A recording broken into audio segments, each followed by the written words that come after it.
Okay guys, tingnan nyo kung paano ko palabasin yung bearing ng radiator fan motor ng Mitsubishi Lancer.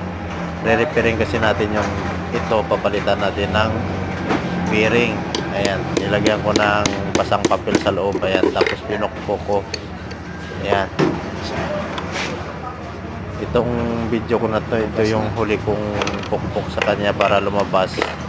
Kasi, pero nakailang bala ako ng papel dyan bago siya lumabas.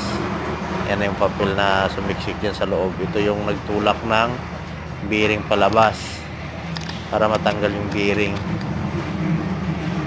Ayan. Yan yung mga pinala kong papel sa loob. Kasi nag-stuck kasi ito yung pan niya pag pinupukpok mo siya kasi iikot pero mabagal.